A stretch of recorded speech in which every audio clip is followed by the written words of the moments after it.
Hi everyone, it's Alicia here from Black Dog and Birch. I hope you are all doing well.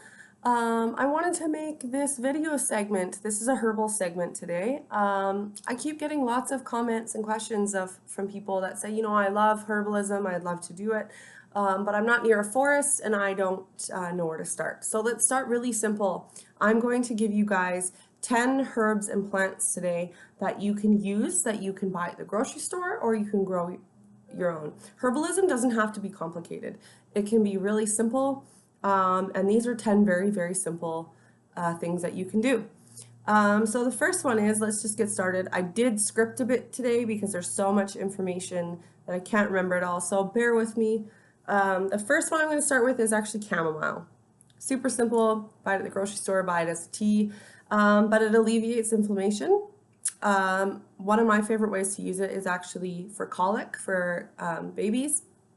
So it can be made into a really mild, weak tea and given in small doses for children. And that can help with colic and teething and gas, bloating for little babies. And it's a very simple, safe herb. It's a nervine, so it can help you sleep and it can help relieve stress. So take that as a tea. It's a very simple and beautiful herb. I love working with it. Lavender. This is one of my favorite herbs. I use it in so many different things. There's actually 39 species of lavender. I don't know if you guys knew that. So it can get kind of overwhelming when you are getting into using lavender as medicine. But the most common one that you're going to find in a store is English lavender. In certain more upscale grocery stores, they might actually sell it as a culinary herb, but you can grow this yourself. It grows really great in pots. It's also a perennial, so it's going to come back year after year if you grow it yourself. But the great thing about it is it's super easy to use. You can drink it as a tea if you like the flavor of lavender. My favorite way to use it is actually with these little muslin bags, and I will put dried lavender flower in this, and then if I have a headache, I'll actually put it over my eyes and rest, and it will help relieve my headache. But it's also really great for relieving stress and helps to calm the brain. So that's another one that you can use. The next one is catnip. Now, normally when you think of catnip, you think of cats. But catnip is actually a beautiful medicine that is really easy to use. It's simple, it's safe. I recommend growing it yourself. It's actually really easy to grow. Once again, it grows really well in pots. You can grow it on a balcony if you live in an apartment. But it can help with stress and nervousness, and it can calm us down. The great thing about catnip, if you're a smoker, you can actually smoke catnip and it will have the same effects. I do use catnip in my herbal smoking blend. It can also help with intestinal cramping if it's drank as a tea, and it's a sedative. It's a beautiful herb. So go ahead and try that. I don't recommend buying it from a pet store. Please don't do that. Yeah, I'll just say that one more time. The next one is roses. I'm not talking about long stem roses from your florist. I'm talking about wild rose bushes, things that you will get at a gardening store. You can also order rose petals in from most health food stores actually will have roses or rose hips. So I'm going to talk about rose petals and rose hips. So rose petals are really great because they're really calming for the skin. So you can actually crush them up and make them into a mask. Another way to use them is by crushing up rose petals. If you get a bee sting or an ant bite or anything like that, it will actually help take kind of the heat out of that sting or bite. The rose hips that you can use. So if you're growing them yourself, wait till late fall to be harvesting those. Also, please, if you're growing things yourself, stay clear of chemical fertilizers. Use compost, use organic fertilizers, things like that, because what's going into the ground is going into our plants, and what's going into our plants is going into our bodies. So please be careful of what, if you're growing yourself, be cautious of your soil and things like that. The rose hips, back to roses. The rose hips are really high in vitamin C and bioflavonoids. And what that basically, bioflavonoids will actually help with is keeping the body healthy.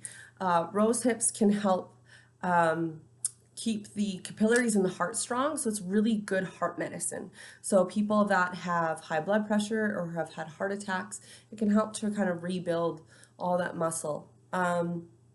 It's also really great for anemia. So they are really high in B vitamins and iron.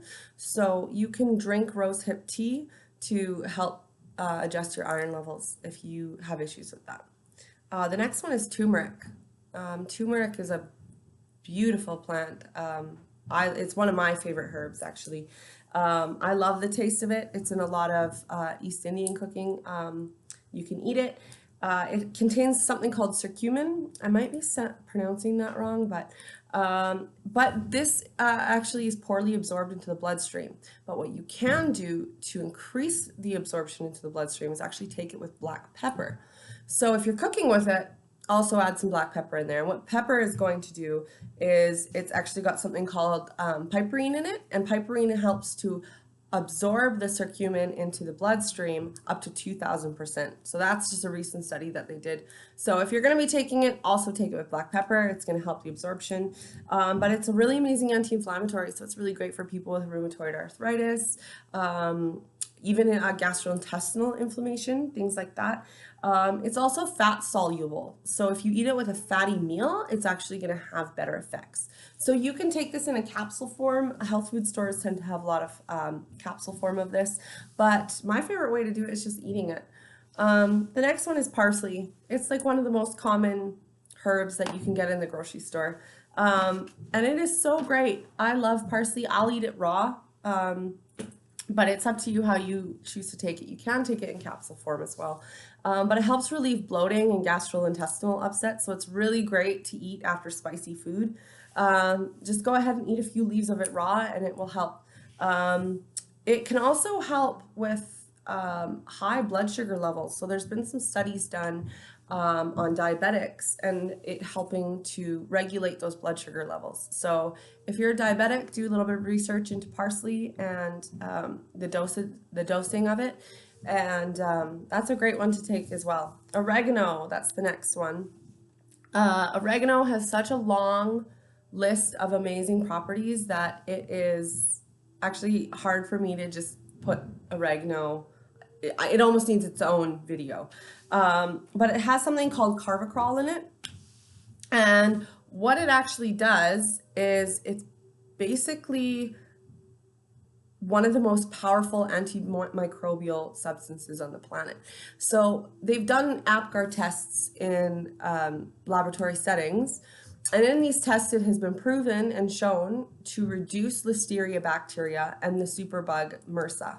So it can help a lot with viruses, bacteria in the body. So if you have a cold or a flu, go ahead and start eating some oregano or take oregano oil. Once again, please do not be ingesting essential oils. They're really, really powerful. So when I say oil of oregano, that means capsule form, a gel cap, usually from the health food store, something like that. But it will help a lot with that. The next one is rosemary. And there's been some really amazing recent research done on rosemary.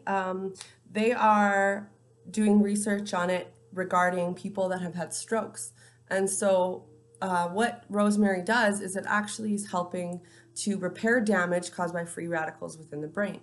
So if you know you yourself have had a stroke, or you just want to have a healthy brain, rosemary taken in oil form is really fantastic for that as well.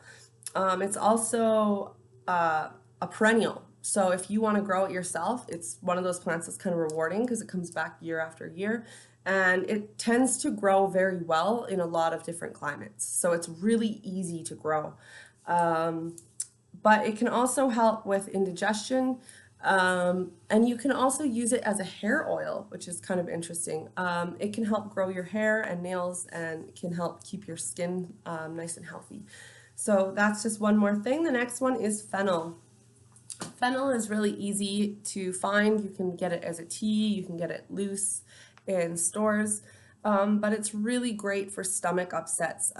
If you like to eat a lot of spicy food, it's really good for gastrointestinal problems, anything like that. So any kind of stomach upset, heartburn, Fennel is fantastic for that. You can drink it in a tea form or you can eat it.